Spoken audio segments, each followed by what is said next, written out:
Imagine you're sitting across from a couple, two smart, accomplished people who have built a good life together. They have the house, the careers, the kids, but lately every conversation about money turns into a fight. Not about the numbers, really, about something harder to name. At some point or another, you've probably heard yourself asking, why do we keep having the same argument? Why do I know what I should do with money and still not do it? Why does talking about finances feel like it costs something emotional, not just financial? Ashley Quamme was a marriage and family therapist specializing in couples. She kept watching money show up in her clients' relationships as a stand-in for something deeper: belonging, safety, worthiness, love. And the standard therapeutic tools weren't quite getting there. So she did what any of us do when we run out of answers. She Googled it, and what came back was a field she'd never heard of: financial therapy. Ashley's now a financial behavior specialist working inside advisory firms as what she describes as a subject matter expert on the human side of money. She helps clients get unstuck, not by handing them a plan, but by helping them understand the story underneath the numbers. Her background in couples therapy, her training in financial therapy, and her own money story give her a distinctive lens on why we do what we do with money even when we know better. If you've ever wondered why the logical answer isn't enough, or why your relationship with money feels more emotional than rational, Ashley's work is going to resonate with you. This conversation is full of moments that will have you nodding and maybe asking a few new questions of your own. Welcome to Making Change with Your Money, a podcast that highlights the stories and strategies of women who experienced a big life transition and overcame challenges as they redefined financial success for themselves. Now here's your host, certified financial planner, Laura Rotter. Welcome, Ashley, to the Making Change with Your Money podcast.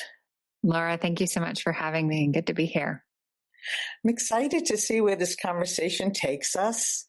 I'll start, as I always do, with the question, Ashley, what was money like in your family growing up? Oh, I always love that question and appreciate it a little bit more now, given the work that I do. I will say high level, just to add some interesting context. My father is a CPA. My birthday is April 15th. And so I always laugh when I say that, and now here I am, fast forward, a therapist that's transitioned into financial services. So, it's kind of like the stars, maybe I was always meant to be here. But to answer your question though, Laura, I think like many families, money was, a topic that sometimes was talked about overtly. Sometimes it was a reading between the lines. So I grew up middle class, North Carolina, and suburbia town, USA, right? And so, from a just outward appearance, everything was very stable. Everything always felt very secure. There was, privilege in the sense of not having to worry about basic needs being met. But there were a lot of, small conversations that sometimes showed up around work, like my dad's job, making, trying to get promotions or making enough, or comments around, not taking off because I have to work. Those kind of things that don't overtly sound like you're talking about money, but, really we are, and so I would say by and large, like everything was fine, right? Everything was fine in our household with respect to money. But, in hindsight, there were a lot of lessons being learned and taught, sometimes argued about, like most couples do. And so I can see a little bit more clearly now, just with hindsight, as we usually and always can, just where some of or how money has showed up, or why my relationship is the way that it is with money from, those family of origin context. But I think that in many ways, Laura, my experience with money in our household it's not uncommon to probably what, a lot of people I hear talk about. Money was fine. Sometimes parents argued over it. We had the things that we need. We had, necessities provided for, and even some wants as well. Thank you for sharing that. I'm sure through the work you do that few people actually get very overt money messages. It's always like through just watching your parents and what they do and how they talk, as opposed to someone sitting us down and explaining, this is how much money we have, and this is how we feel comfortable spending money, mostly because they don't even know. Our parents are making it up as they go along as well. But one thing that I'm always struck by in these conversations is how much we humans are comparison animals. And so it really also depends on what you were surrounded by, what the community was like growing up for you relative to your own family's wealth or financial resources. So was it a smaller town that you grew up in? What was your experience like with that? Yeah. No, I would say it wasn't a smaller town. So I grew up in Durham, North Carolina, home of Duke University. Yeah. So not a small town, but the area in which I lived, the northern Durham area, it did feel small, right? Like at times. And, I think that that's pretty common. From a comparison standpoint, I did feel overall that where the things that I received, like where my family was from a socioeconomic place, was, pretty much the same as all of like my friends. To that point though, I part of my own kind of money story and, journey and understanding, some of, the expression that I say is think, feel, do. So understanding why do I think, feel, do the way I do around money. I'll share a story that I had an older cousin who didn't live locally. They lived in South Carolina, and she was a few years older, and I would receive her hand-me-downs growing up. And she was cool. I regarded her as just, I looked up to her. I thought she was cool. I thought she had cool clothes. But I remember, as I probably got to around like the start of middle school, a frustration around like not being able to pick out like my own stuff. Like there was a very almost strong kind of, I would say, reaction around, I don't want hand-me-down. I don't want used clothes. Like I want new. Now, not maybe the latest, greatest, maybe not high-end like brand, but I wanted to be, fitting in with the styles that other friends were, and the clothes that I received, they would always be several, kind of years old. Right. So fast forward, in graduate school, once I kind of got out on my own, I felt very strongly around not going to consignment shops, not doing secondhand, which is fine. There's nothing wrong with that. But there's this also like logical part of me that would say, or tell any client, there's nothing wrong with consignment clothes. In fact, it's more economical, right? And like, it is great.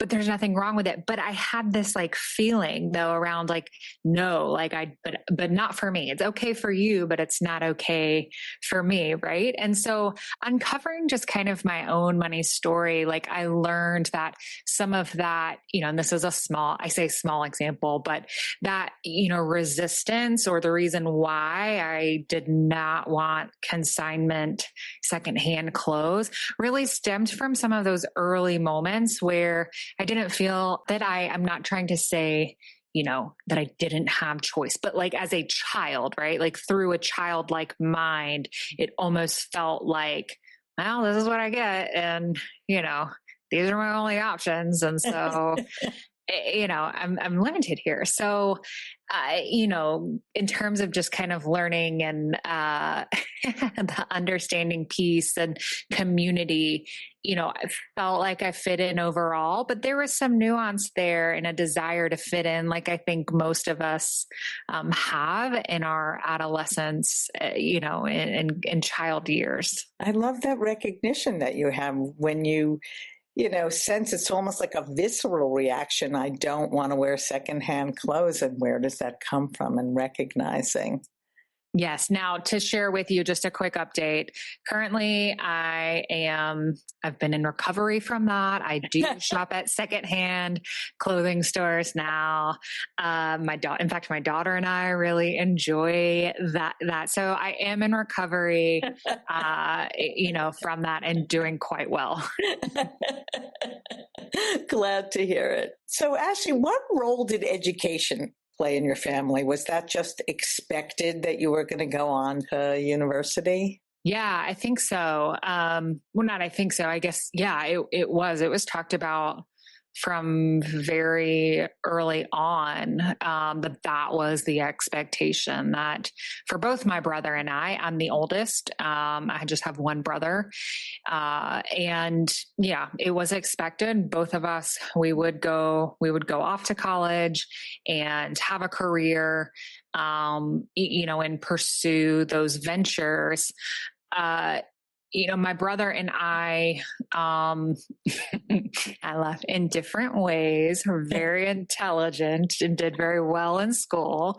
And so the expectation there was, making good grades, like doing your best, like a lot of parents, but the higher education piece, really was somewhat of a response, I think, from my parents, each of their own experiences from their own families of origin and the messages that they received. It was like hey, we want you to be successful. We want you to have opportunities. And the way to do that is through a college education. Well, I have to ask, since of course you smiled and laughed, what about the difference between you and your brother? Yeah. So my brother, he's so book smart. And like naturally,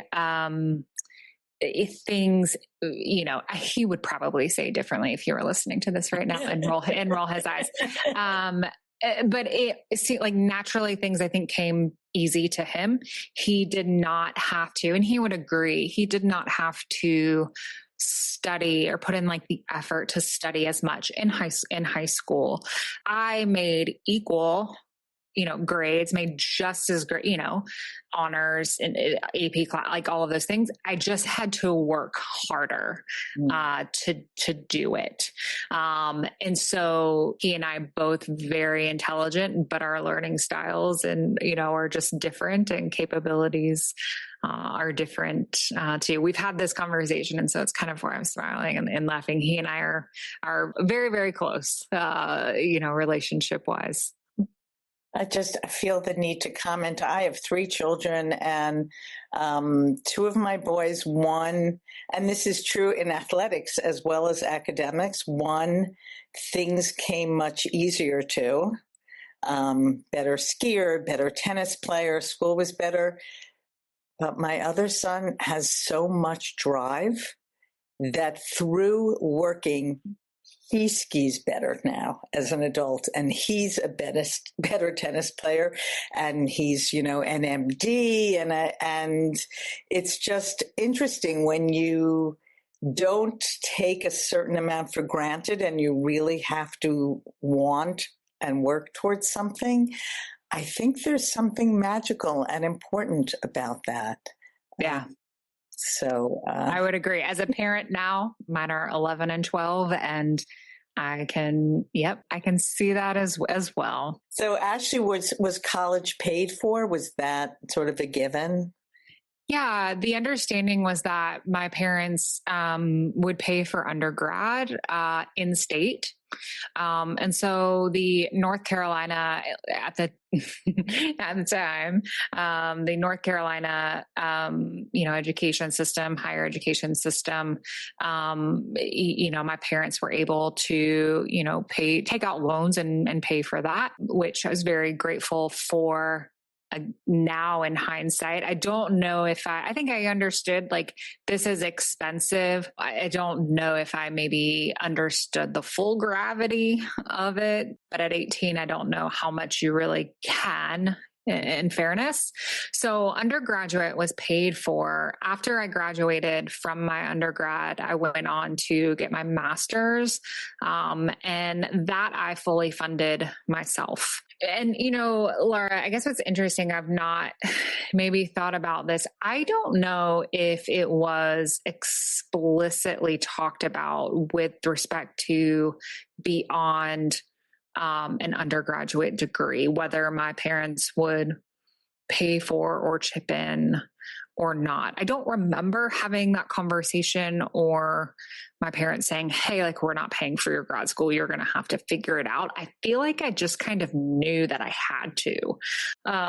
Applied for like assistantships and things like that to help offset costs so that loans weren't astronomical. The undergrad is grateful my parents paid for. Beyond that, I've been responsible for everything else.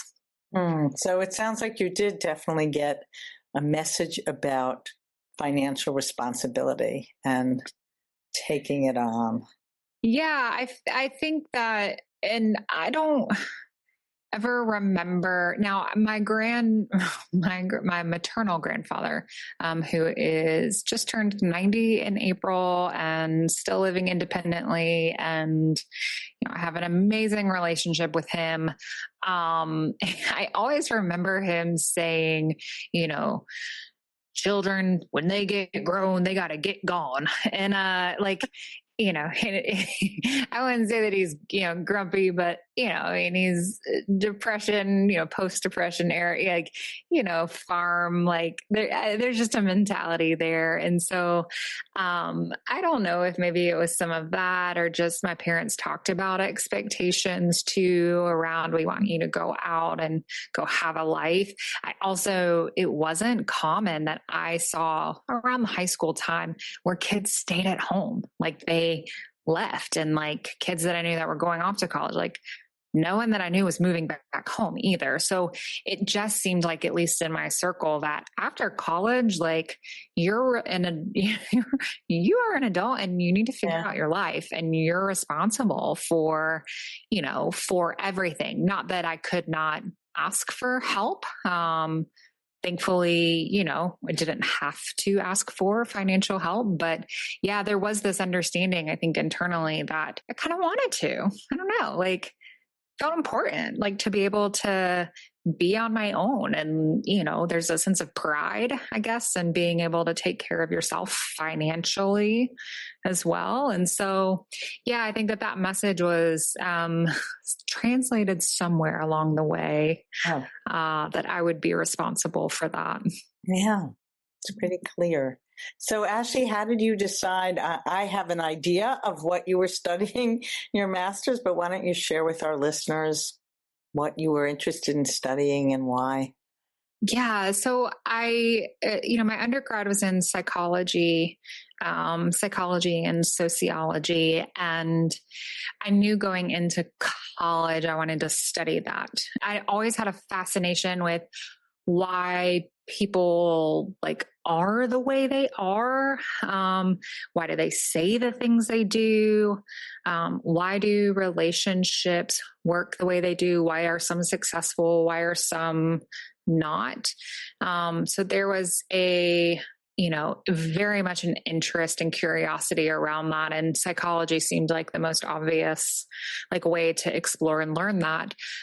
Through my undergraduate coursework, I took a class that was called Marriage and the Family, and it introduced some topics, some models, specifically the work of Dr. John and Julie Gottman of the Gottman Institute. And they are researchers in the field of couples and relationships and been around since the early 90s. Their research is incredible with respect to understanding what makes relationships work the way they do, being able to predict divorce, couples that will divorce. I won't get on my soapbox and talk all day about the Gottmans, but that work that I learned and kind of read about sparked that interest in wanting to go more the clinical route of working. And so after I graduated and learning about different programs and places that I could go and do that,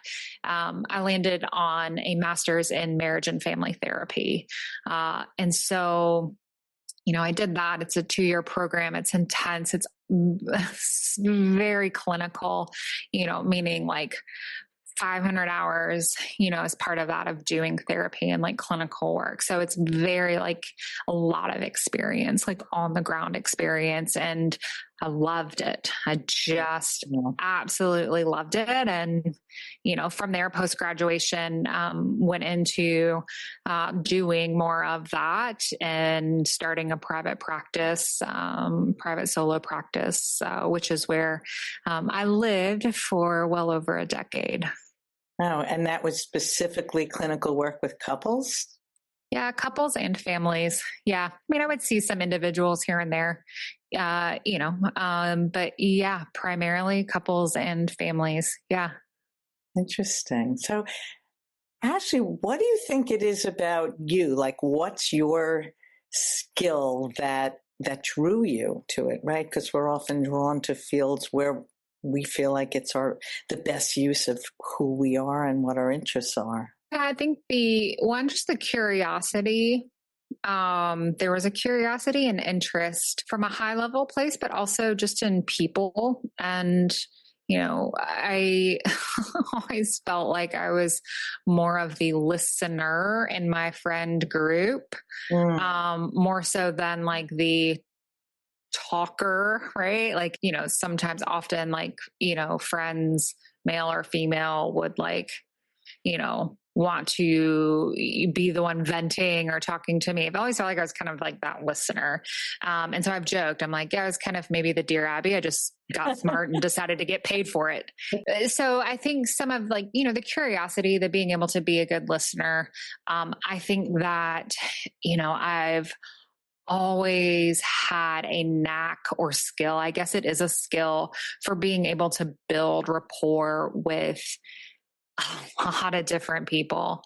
And the high school that I went to, it was racially diverse. And so, I was able to make and form relationships and connections with people that were in different socioeconomic, classes than myself, who were interested in different sports or arts, of different racial background. I felt I just had an ability to be able to find points of connection with people who are different than me. And doing clinical work, it's an important skill, to be able to do. And so, I think those are just kind of a few that at least gave me some confidence of, I think I can do this. I just got to learn the right questions to ask. But if I can connect well and I have an interest and curiosity, I think I'll be okay. I think I can do this. Yeah, and the ability to build trust with people who are different than you, which really is done, as you said, through finding that point of connection. My husband is a psychiatrist, though an academic psychiatrist, has never done clinical work other than in his training. But he was at a conference that I joined him at recently and was speaking to other clinicians there who said, which you know, I'm sure better than I deal with a certain socioeconomic class, but that at the end of the day, everybody's just people. Everybody's the same. Yeah. And they are, and they all want to be heard, and they all want to be heard and feel important and, validated. Yeah, too. I would agree with that. Yeah. You are not the sum of your earnings. You are the sum of your yearnings. If you're ready to use wealth to create more freedom and flexibility, let's align your finances with what matters most. Together, we'll build a plan that balances your scarce resources of energy, time, and money so you move forward with clarity, confidence, and less stress towards a life of true abundance. Learn more at www.trueabundanceadvisors.com and schedule a short conversation. So what had you pivot? Please share with our listeners what you're doing today. I know what it is. And what had you pivot to that work?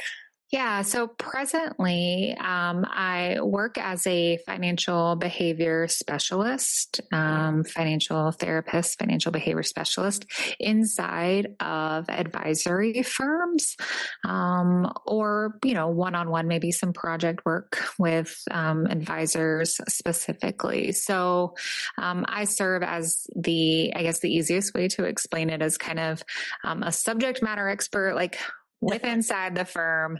And, as part of that role, I meet with clients one-on-one. I might help co-facilitate meetings with the advisor, or be able to support them around this, I would say, high level kind of topic of well-being. So I'm not doing therapy with clients per se, but, helping to either connect to resources or offering, maybe coaching or strategy like sessions around how can they get unstuck. So if there's a problem that they're having, if they're stuck on something, then how can we get you unstuck? Like, what do we need to do? How do we, talk about this, right, in a way where you feel like you can leave with having a little bit more clarity around direction or how to solve this problem. So, it's a role that is very, very, very, very, very new, just in the sense that I know less than like 2 people that might be doing a similar type of role or a version of it. So it's very new and exciting. And, within the financial industry, there is a growing interest around financial psychology, around offering from a client service standpoint, different touch points that help, clients, feel heard, understood, but also create value in that advisor-client relationship. And so this role is really kind of designed to support that and to bring more value there to the clients. So long-winded kind of answer there to what I'm doing. To go back and answer the second part of that, what got me interested when I was doing heavy clinical work, 2018. So I feel like I have to say, like, before COVID, right? Yes, it feels like that's that marker, right? Like before COVID, there was life before, right? Life after. And so, 2018, working with couples, like money shows up in those conversations. And I didn't have the knowledge, understanding, or even felt like just direction on how do I help like a few of these couples that it just seemed like money was showing up in the interventions and the strategies that I had been taught and been using. They just weren't quite working. My husband is a financial planner. And so asked him, like, what do I do? Like, how do I do this? And he's like, well, I don't know. I don't know how you help. I don't know how you solve, because they didn't teach us that.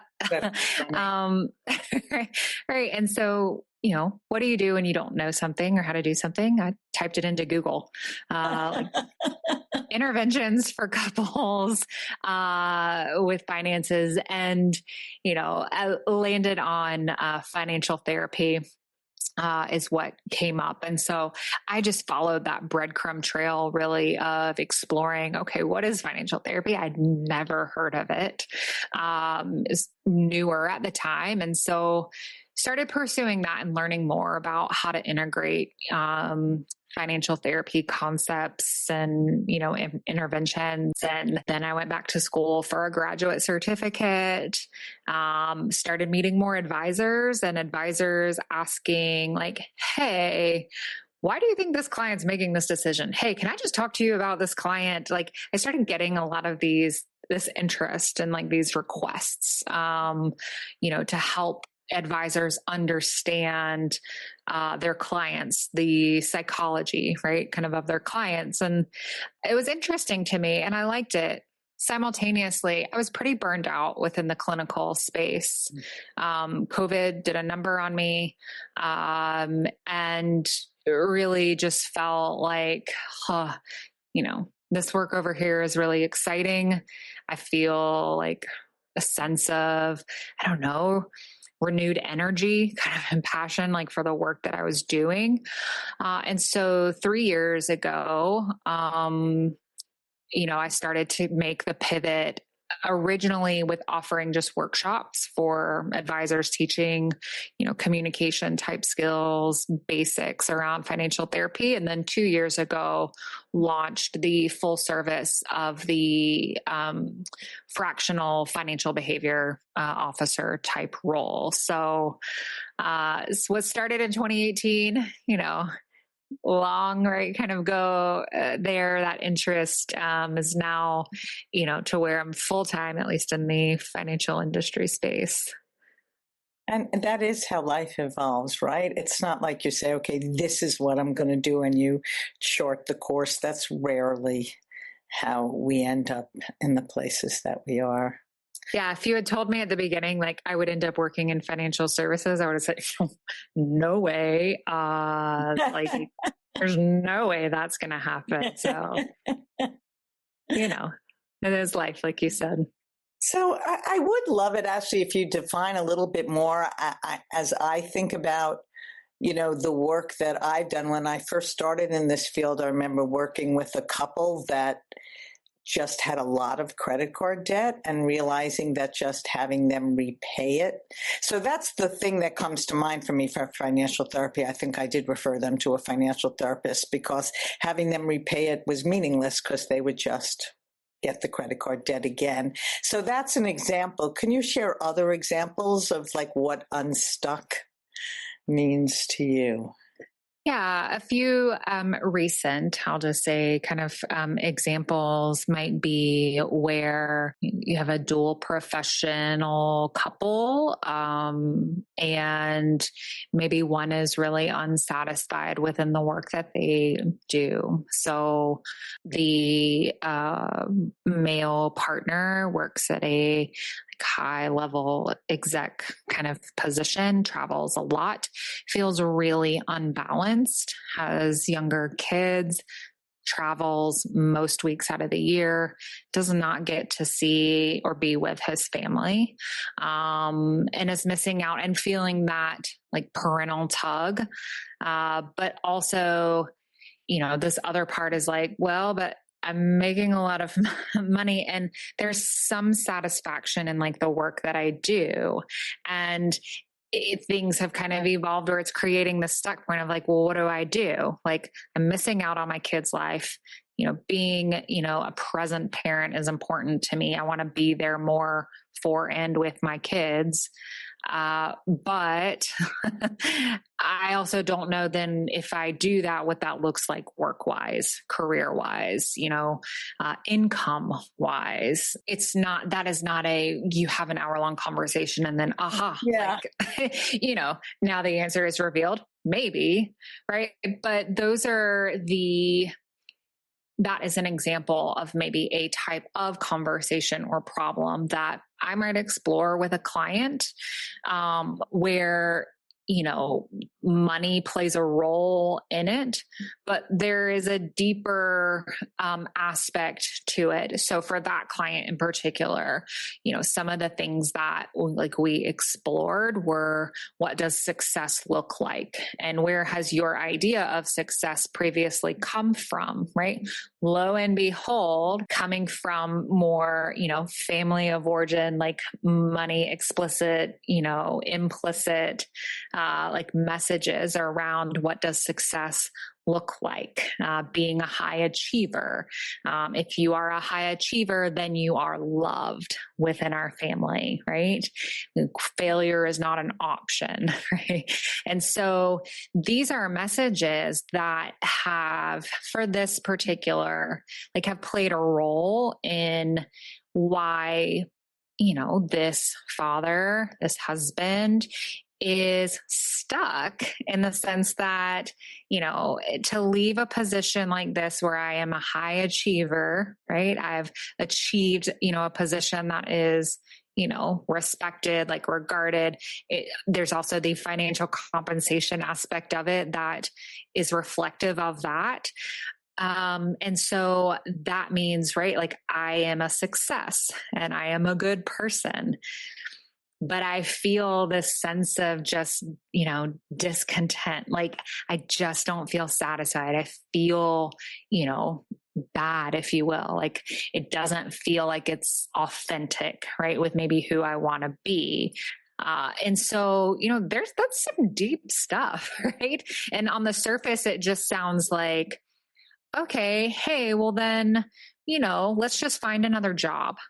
Or why don't you just take a sabbatical, take time off and spend, 6 months with your kids, right? And then come back and you'll feel better, right?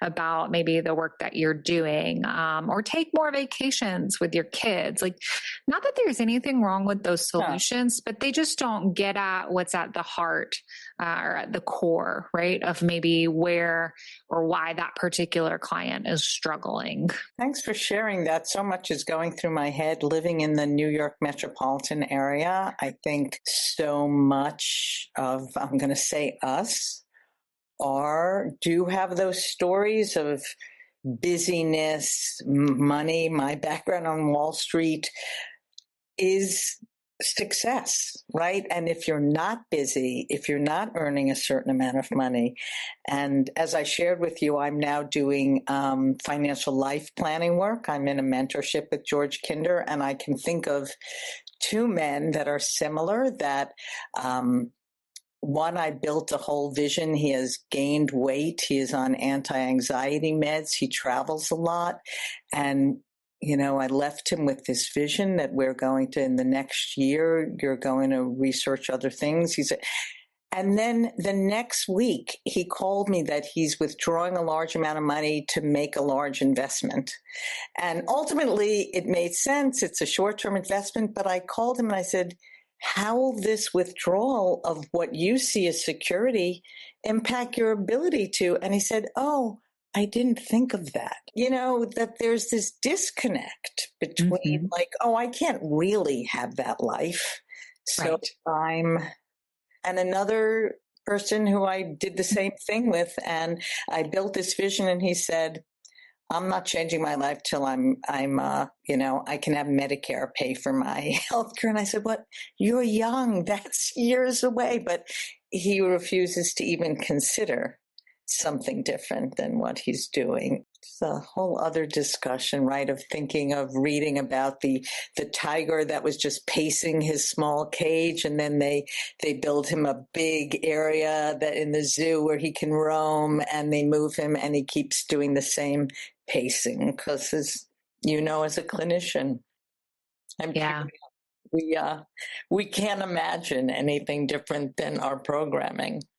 Yeah, absolutely. And I think the work that we do in this space, whether it's in the mental health space, financial service, or just even in client services in general, is being able to understand that oftentimes, what we see on the surface is only a fraction of, really what is going on. And, thinking of it kind of like an iceberg. I remember I have shared this before with others that in graduate school, and it's a fairly, I would say, maybe common statement that floats at least around the mental health space.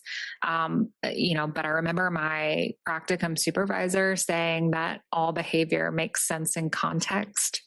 Right. And so if we can just understand a little bit, we don't have to understand the full scope, but even just a little bit more of that context, it starts to make sense, right? Why clients make massive withdrawals impulsively or want to, right? Or why they struggle to make career changes that would align more with their values and who they want to be.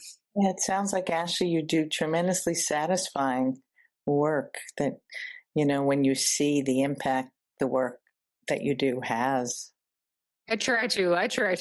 I'm not perfect by any means. Sometimes unfortunately, they're all human. The people sometimes I say, I'm like, listen, I make this sound really easy and really good. And I also recognize that it's not always like that. It's not always that easy, to do. But I do very much enjoy the work that I do and find a lot of satisfaction and meaning and purpose in it. And so, I think when we feel that about our work, I think then we go out and do good work as well. And as you noted, it's not like you're going to meet with someone for an hour and change their lives.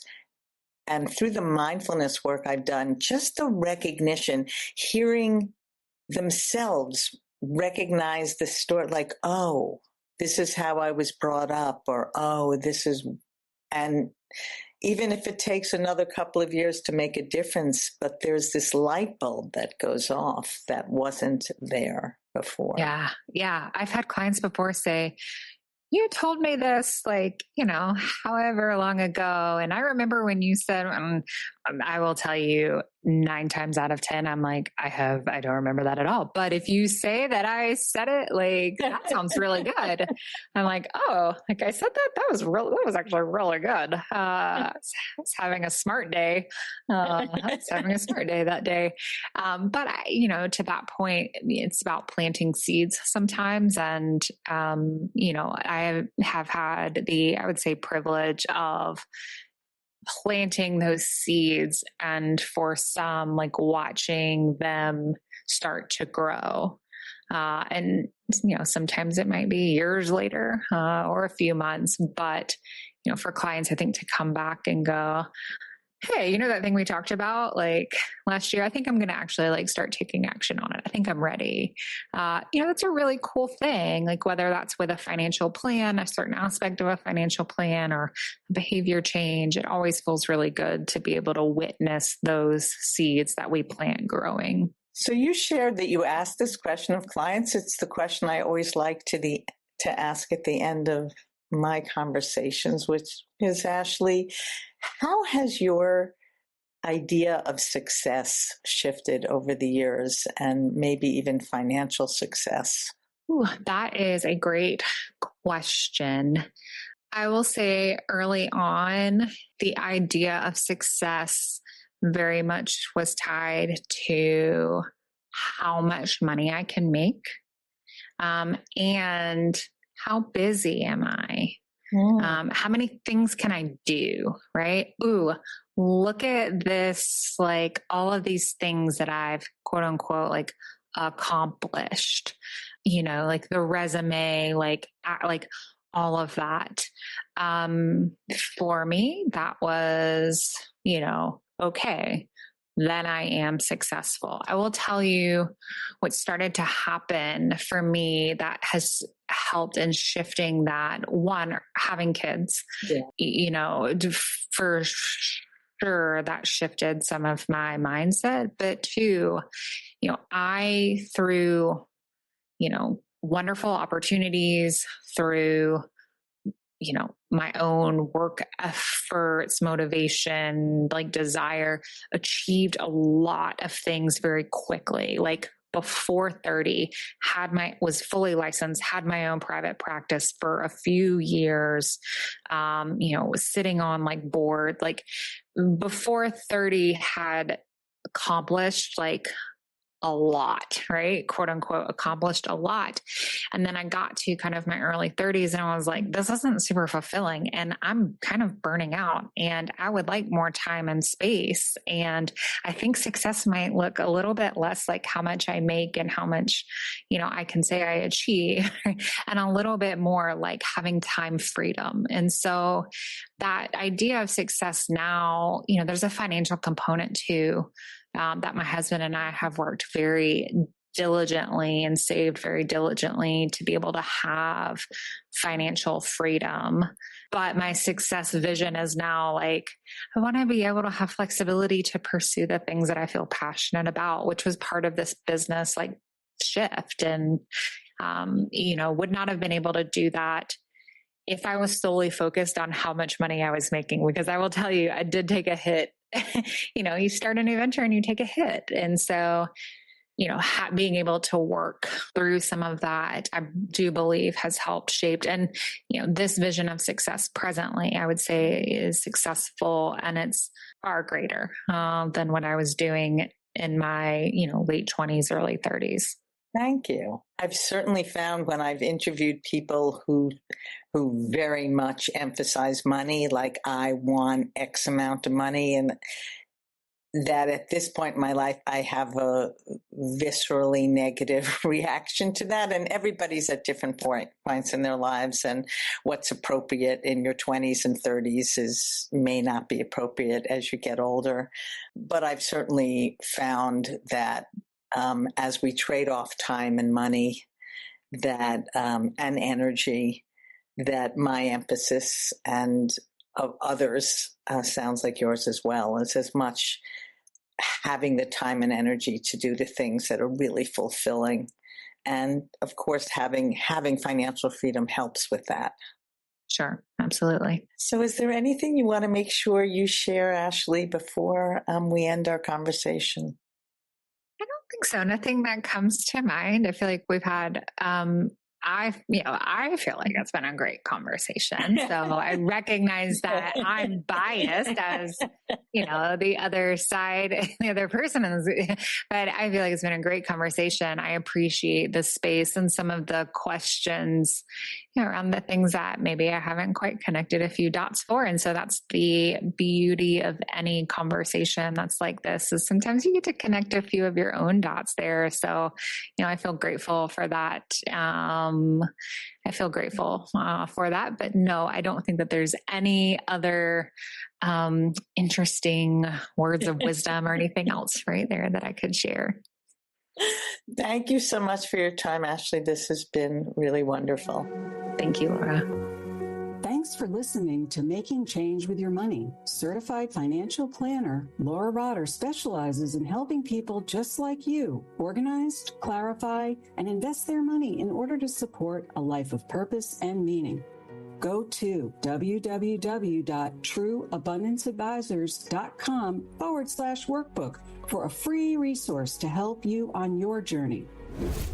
Disclaimer, please remember that the information shared by this podcast does not constitute accounting, legal, tax, investment, or financial advice. It's for information purposes only. You should seek appropriate professional advice for your specific information.